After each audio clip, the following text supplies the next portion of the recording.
फक्त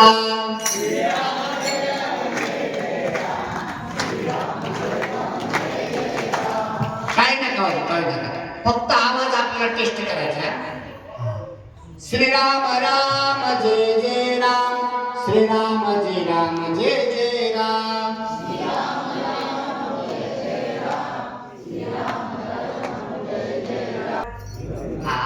सगळ्या कामामध्ये पुढे कोण आहे? सगळ्या कामामध्ये सकाळी उठल्यापासून झोपेपर्यंत सर्वात जास्त काम कोण करतंय? महिला. एका गाडीचे 2 घरं कोण करतंय? आता महिला मंडळ. तुम्ही श्रीराम राम जय जय राम, श्रीराम जय राम जय जय राम. श्रीराम जय राम जय जय राम, श्रीराम जय राम जय जय राम, श्रीराम राम जय जय राम, श्रीराम जय राम जय जय राम.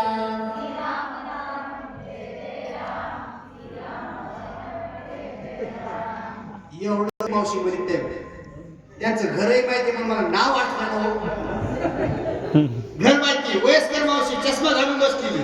असं देतोय मी तुम्हाला. श्रीराम राम जय जय राम.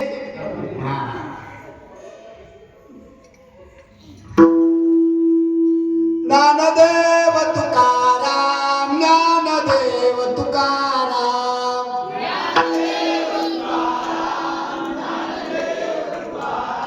ज्ञानदेव तुकाराम, ज्ञानदेव तुकाराम,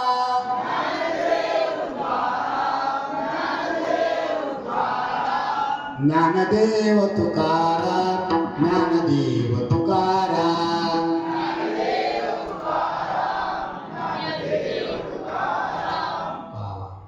फक्त यांचा गोड आवाज नाही. कोणाचा? पुरुष मंडळीचा. महिला मंडळीचा बघायचा तुम्हाला परत एकदा कसा आवाज गोड आहे. महिला मंडळ. श्रीराम राम जय जय राम, श्रीराम जय राम जय जय राम.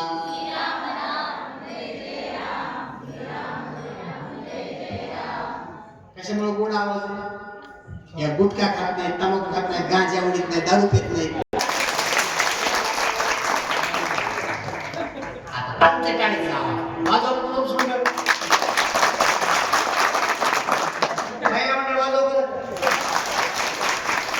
पुरुष मंडळ टाळीमध्ये सुद्धा आहे का नाही बघत? टाळीचा आवाज सुद्धा महिला मंडळीचा किती मधुर वाटतो. आणि पुरुषांचा असो. म्हणून भगवान परमात्म्याचं नाम कसं आहे? गोड आहे. अमृतावणे गोड, जिवे गोड 3, नाम गोड, नाम गोड. अनेक प्रमाणे देता येतील. आणि ते भगवान परमात्म्याचं नाम कंठामध्ये धारण करा. बरं, एवढं सांगून सुद्धा माणसं मरायला टेकलेत तरी देवाचं नाव घेत नाही. महाराज एक मावशी नकुल महाराज, तिने आयुष्यभर देवाचं नाव घेतलं नाही. बाजावर पडली महाराज. बाजावर मरायच्या अवस्थेला पोहोचली. मालेगावला नेलं, हॉस्पिटलमध्ये दाखल केलं. डॉक्टर म्हणले घरी घेऊन जा, ही फक्त 2 दिवसाची. पाहुणी म्हणले, सोबती म्हणले 2 दिवसाची. 2 दिवसांनी जाणार. महाराज गावात आणलं, पण तिला 3 मुलं होते. 3 मुलं काय करायचे? रोज कीर्तनाला जायचे महाराज. आणि कीर्तनामध्ये गेल्यानंतर त्यांना माहित होतं, ऐकलं होतं प्रमाण. कोणतं प्रमाण? अंतकाळी ज्याच्या नाम आले मुका, तुका म्हणे सुका पार नाही. मरताना का व्हायना पण देवाचं नाव जर तोंडावाट जर ऐकलं, मुखावाट जर बाहेर पडलं, त्याचा सुद्धा भगवान परमात्मा उद्धार करतो. हे मुलांना माहिती होतं पण म्हातारीला माहित नव्हतं. एक मुलगा, ज्येष्ठ मुलगा, मोठा मुलगा, थोरला मुलगा गेला आई जवळ आणि आईला म्हणला, आई देवाचं नाव घे, राम म्हण, राम. पण आई काय म्हणली? हे आयुष्यभर मी त्याचं नाव घेतलं नाही आणि आता मराच्या टायमाला मला बाटवतोस का म्हणले? म्हणजे देवाचं नाव घेणं म्हणजे तोंड बाटवणे. महाराज नाहीच घेतलं तिने देवाचं नाव. आणि त्याचाच मित्र होता महाराज. कोण? रामभाऊ नावाचा मित्र होता. त्याला जवळ बोलावून घेतलं, घरी नेलं. आई ज्या बाजावर झोपली होती ना त्या बाजाच्या समोर उभा केलं. त्याला कोणाला उभा केलं? रामभाऊला. आणि आईला विचारलं, आई हे कोण आहे? आई हे कोण आहे? मुलाला काय वाटलं असं? मुलाला वाटलं असं आता ही रामभाऊ म्हणत. आणि मला सांगा, देवाचं नाव कसंही मुखातून येऊ द्या, ह्यानं काय केलं महाराज? आज्या मिळालं. नारायण म्हणला होता, पण कोणाला म्हणला होता? मुलाला. पण कोणाला? जगाचा मालक. हे मुलाला माहित होतं. आणि आईला विचारलं, आई हे कोण आहे? आई काय म्हणली? असं रामभाऊ नाही म्हणली. आई काय म्हणली? हे तर बबीचं पोरग आहे. पण रामभाऊ म्हणली नाही, कारण त्या रामभाऊ मध्ये राम काय आहे? देवाचं नाव आहे महाराज. तिघांनी विचार केला, आई असं देवाचं नाव घेणार? जसं आपलं राम मंदिर आहे ना, आणि त्या राम मंदिराच्या समोर आई म्हातारीची बाज आणली. बाज आणल्यानंतर आईला विचारलं, आई हे काय आहे? मुलाला वाटलं आई म्हणाल राम मंदिर आहे. पण नाही म्हणली, पोरांनो, जिथं जिथं गाव असतं तिथं तिथं हे असं असतं. राम मंदिर म्हणली नाही. योगायोगानं ती 2 दिवसानं म्हातारी गेली. कुठे गेली? कोण म्हणलं? वैकुंठाला. हा, वैकुंठामध्ये काही इतकी जागा रिकामी होईल? अहो, देवाचं नाव आयुष्यभर न घेणाऱ्याला वैकुंठ मिळणार आहे का? नाही महाराज. वैकुंठ मिळवण्यासाठी खूप साहस करावे लागतात. पण चला, आपलं उदारपण खाणारा गेला वैकुंठाला, पेणारा गेला वैकुंठाला, कसाही गेला वैकुंठाला. हा, आणि वैकुंठाला गेला. मुलांनी विचार केला, म्हणले आपली आई तर आयुष्यभर देवाचं नाव घेतलं नाही, पण जाता जाता काय करू आपण? आईच्या ज्या आस्तीत ना आस्ती या काय करू म्हणले? काशीला नेऊन टाकू, काशीला. मग सर्वात असणारा लहाना भाऊ निघाला महाराज. त्याच्यामध्ये तो डबा दिला महाराज, पितळी डबा. त्या पितळी डब्यामध्ये म्हातारीचे 2-3 आस्ती टाकल्या, डबा पॅक केला, पिशवी भरली आणि मनमाड स्टेशनला गेला. मनमाड स्टेशनला गेला, रेल्वेमध्ये बसला, पण रात्र झाली. खांडव्यामध्ये गेला, खांडव्यामध्ये मुक्काम पडला. आणि योगायोग त्याच खांडव्यामध्ये त्याचा बालपणीचा मित्र राहत होता. मित्राला फोन केला, मित्र न्यायला आला. न्यायला आल्यानंतर मग पिशवी वगैरे घरात ठेवली, चहा पाणी झालं.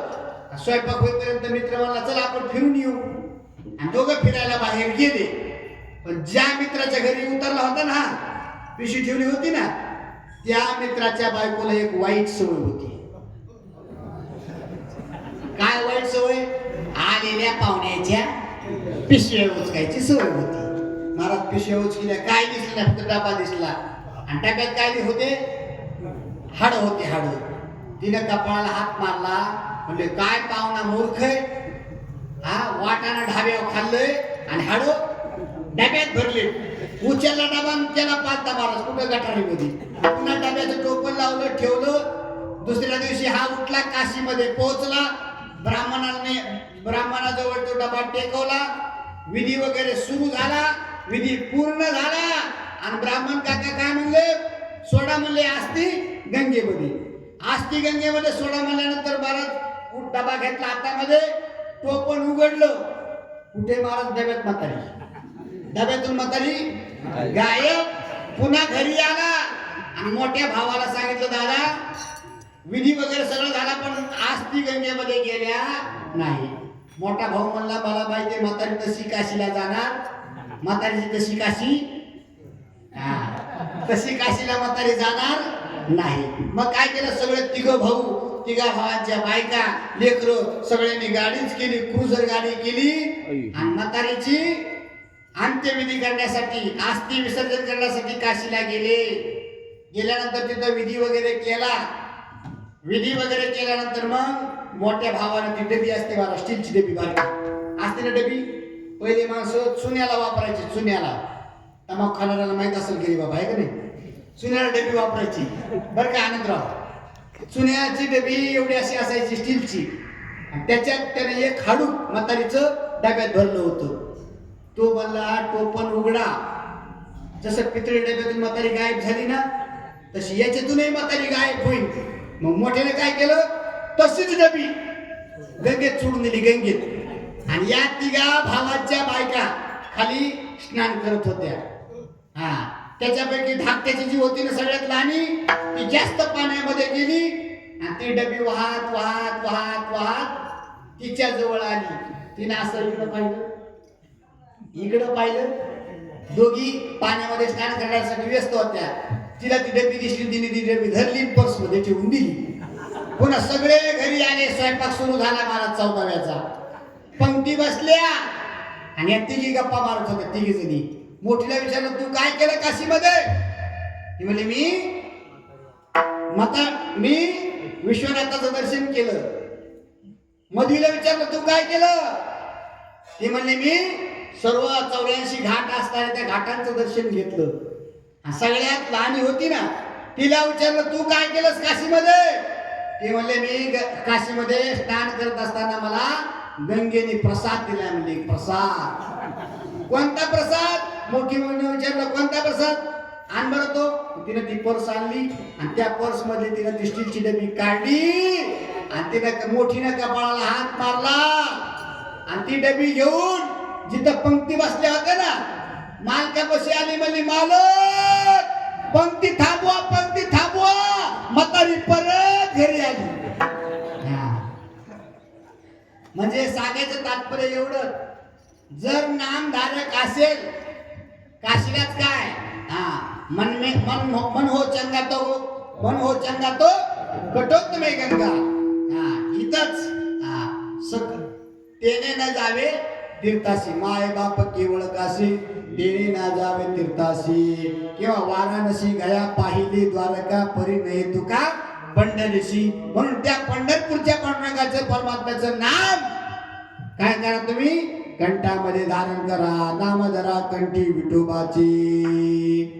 पहिल्या चरणाचा भावार्थ आपला झालेला आहे. बरोबर 11 वाजून 2 मिनिटं जर 5 नाही 2, जास्त नाही का तुमच्याकडे पुढं बोली असं. ते आनंदीला असल्यामुळं पुढंच बोलते ना. असो, पहिल्या चरणाचा भावार्थ ते मी तोडका मोडका बरं. आणि पहिल्या दिवसात असल्यामुळं जास्त तानातानी करण्यात मी माझ्या नाही. कसं पहिला दिवस बैठक तयार करण्यासाठी, वातावरण तयार करण्यासाठी, सगळं तयार करण्यासाठी लागतो. म्हणून आज आपला हा पहिला दिवस अगदी आनंदमय वातावरणामध्ये, उत्साहपूर्ण वातावरणामध्ये आणि अगदी सर्वांचे चेहरे अर्ध्या बटाट्यासारखे टवटवीत आहेत. आणखी 11 वाजले तरी कोणी झोपलं नाही. कोणाला डोळ्याला डोळा लागला. तुम्ही तर मारा डोळ्याला डोळा कसा लागेल, मध्ये नाके ना. असो, यथामध्ये यथा अवकाश. 3 चरण राहिले. 3 चरणासाठी मी काय करीन, मी पुन्हा येईन, मी पुन्हा येईन, मी पुन्हा येईन. गणेश तो पारख माये,